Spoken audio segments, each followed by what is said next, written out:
guys, I didn't want to hold the phone. I'm sorry about this incredible angle. Hopefully I can fix it. Doug, the pneumatic rifleman, if you don't know. But it is what it is. Sorry. The image on this is not important.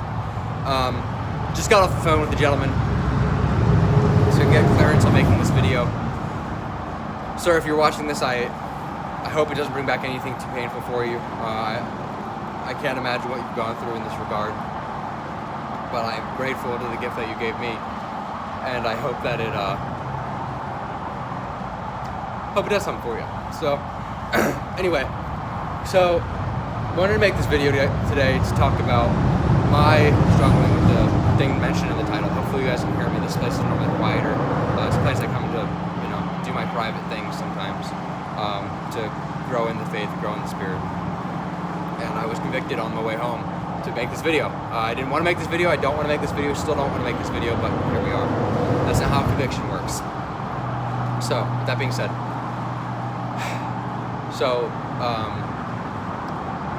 first I'm going to tell you the story that this gentleman told me, and I was told this story years ago. He might have told me, I might have heard it from someone else, but it accounts his recollection, or my understanding of his recollection at the time that, during the unfortunate time that he and his wife were home for the event of his son's suicide.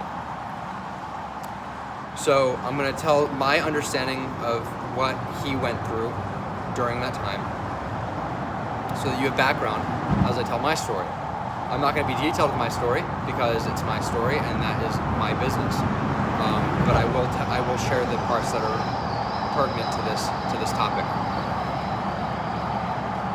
Sorry, my battery's dying. So,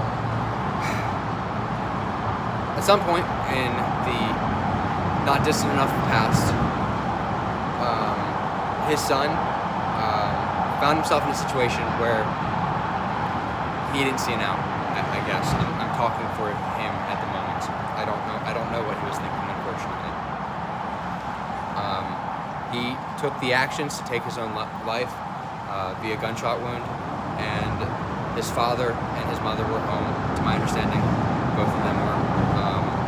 He was in a walkway going from their living room to their garage, and his parents were in a bedroom in a ranch-style house. So they heard the gunshot, went to respond to it as you would, and described to me the things that you would. I don't remember how detailed it was, but gave me enough information to understand it was a tragic event for him. Obviously, I can't even imagine that. Anyway, so having that information deep in the subconscious of my brain, I found myself in a part of life where I was not happy. I did not think. I wasn't even not happy. I wasn't even depressed as far as I knew. I didn't want to play the game. I saw the game of life. I saw what other people were doing. I saw what it looked like. Didn't want to play. That game didn't look like fun. Why would I spend this game out for 80 years I didn't want to do when I could just throw it out, right? But that was kind of a subconscious thought. I wasn't worried about it or anything like that. Until one day, I made a number of bad decisions. Found myself in a situation where I did not think there was another way out. So, went into the back of where I lived at the time, fell to my knees, pulled my Glock 19 out, put it in my mouth, took out that first 30% of the trigger, hit the wall, took recollection of the smells, the feels, the air on my skin and dirt under my knees, and went to break that trigger. Right before I did that, I had this immediate thought of his story, and realized that my wife would find me. And the father, I do believe, put that noise in my head, and I realized how incredibly selfish I was being. And I realized what that would do. And as much as I wanted out of that situation, I could not. That was not what that was going to do to someone else, someone I loved dearly, was not okay. And that is the main reason I'm making this video. I think. I don't. Like I said, I don't want. This is a conviction thing. I don't want to make this video. But guys, someone is going to find you if that happens. And I just want this. I'm not saying you need to know this. I'm saying I want this to be in your subconscious just in case you ever find yourself there. And hopefully 99.9999 100% of you guys never ever do, and this is a stupid video of some idiot under a bridge. But if you ever do, I want you to know someone's gonna find you that cares deeply about you, and the noise that's going to make in their heart and their mouth is not worth your convenience of exiting that situation in an expedient manner. And I want you to put their exposure before your interest in a immediate out. The amount of shame I felt that day was almost unbearable, but it was bearable. And that's okay. You should feel that if you find yourself there. But the amount of growth I've experienced since then, through my walk with my wife and the Father, the blessings it's had, the fruit it's given us, and our Son, the knowledge, the Spirit, the fellowship, the everything.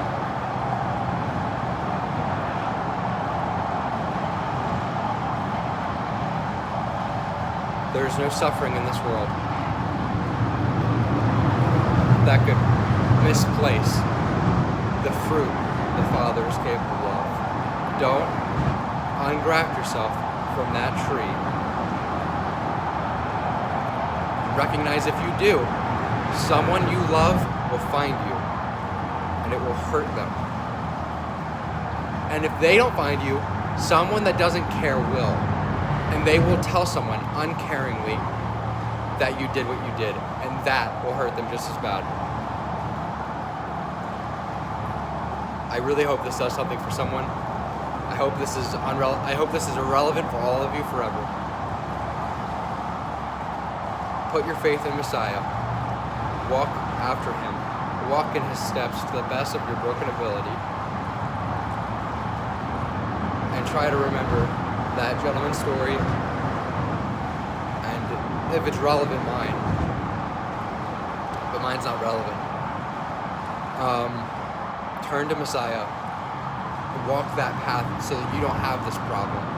But if you find yourself here, if your tribulations find you here, hopefully this does something for somebody. Enough to get you to the point where you can feel the shame and start moving forward in your life.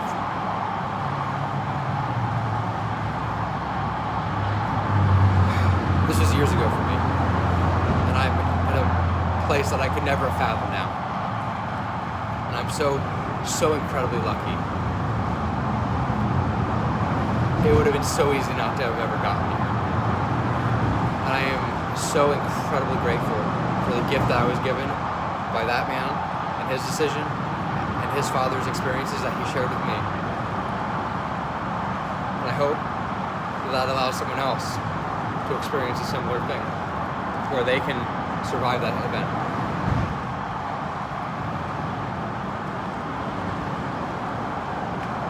Until next time, guys, Doug with Matic Rifleman, because everywhere deserves good and capable and alive riflemen.